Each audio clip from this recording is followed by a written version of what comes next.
الحمد للہ وکفا وسلام علی عباده الذین اصطفى اما بعد فاعوذ باللہ من الشیطان الرجیم بسم اللہ الرحمن الرحیم ما کان محمد ابا احد من رجالکم ولکن رسول اللہ وخاتم النبیین وکان اللہ بکل شیء علیما صدق اللہ مولانا العظیم۔ نبی کریم رؤوف الرحیم صلی اللہ علیہ وسلم نے ارشاد فرمایا ان اول الناس بی یوم القیامت اکثرهم علی صلاۃ، بے شک قیامت کے روز میرے سب سے نزدیک وہ ہوگا جو کثرت سے مجھ پہ درود پڑھتا ہوگا۔ محبت سے درود پاک پڑھ لیجیے۔ الصلاۃ والسلام علیک یا سیدی یا رسول اللہ وعلی آلک و اصحابک یا سیدی یا خاتم النبیین۔ نعمتیں بانٹتا جس سمت وہ ذیشان گیا، نعمتیں بانٹتا جس سمت وہ ذیشان گیا، ساتھ ہی منشی رحمت کا قلمدان گیا۔ یہ وہ سچ ہے کہ جسے ایک جہاں مان گیا، یہ وہ سچ ہے کہ جسے ایک جہاں مان گیا، در پہ آیا جو گدا بن کے وہ سلطان گیا، ان کے انداز نوازش پہ میں قربان گیا کہ نعمتیں بانٹتا جس سمت وہ ذیشان گیا، ساتھ ہی منشی رحمت کا قلمدان گیا۔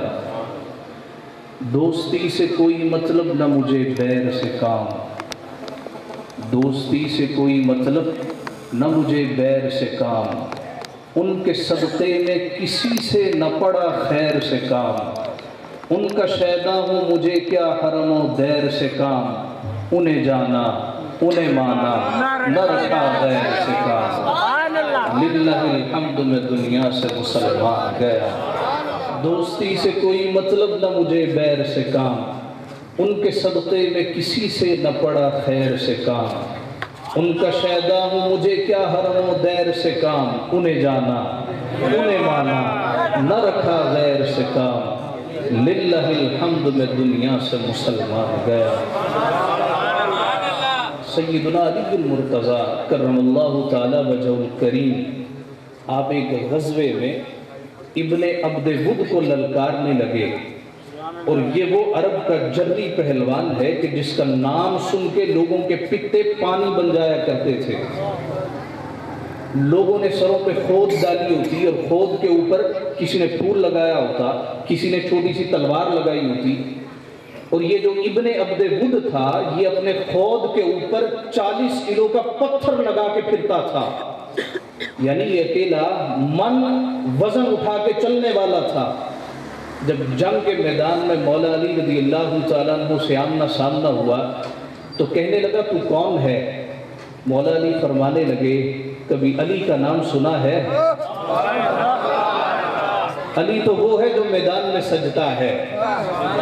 کہنے لگا میں سواری پہ سوار ہوں اور تو پیادہ ہے، میں نیچے اتروں گا اصولوں کے ساتھ لڑائی کروں گا۔ ارے اس زمانے میں دشمن بھی اصولوں والے ہوا کرتے تھے۔ نیچے اتر آیا، کہنے لگا تو ابو طالب کا بیٹا ہے؟ کس کا؟ ابو طالب کا بیٹا کا، اسی کا بیٹا ہوں۔ تیرا فلاں چچا ہے؟ وہی ہوں۔ میں وہی علی ہوں جس کا فلاں چچا ہے، فلاں والد ہے۔ کہنے لگا تیرے باپ کے ساتھ ہم نے مل کے کھانا کھایا ہے، تیرے چاچے کو بڑے اچھے طریقے سے جانتا ہوں، ابھی بھی موقع ہے تو چلا جا، چونکہ تیرے بڑوں کے ساتھ ہماری جان پہچان ہے اس لیے تجھے معاف کرتا ہوں۔ حضرت علی فرمانے لگے تیری جان پہچان جانے کس کس کے ساتھ ہے، ہماری تو صرف کملی والے سے جان پہچان ہے، ہم تو فقط انہی کو جانتے ہیں کہ انہیں جانا انہیں مانا نہ رکھا غیر سے کام، للہ الحمد میں دنیا سے مسلمان گیا۔ مولا علی فرمانے لگے 3 آپشن دیتا ہوں۔ پہلا آپشن ہے کلمہ پڑھ اور دائرہ اسلام میں داخل ہو جائے۔ یہ نہیں ہے کہ فٹ سے تلوار نکالی اور وار کیا سرطن سے جدا کر دیا، بجنوں والی بات ہے۔ پہلی بات کیا ہے؟ کلمہ پڑھ اور دائرہ اسلام میں داخل ہو جائے۔ ابھی مزہ آیا کہ نہیں جملے کا؟ ہمارے یہاں پہ کتنے عیسائی کام کرتے ہیں جنہیں ہم چوڑا کہتے ہیں،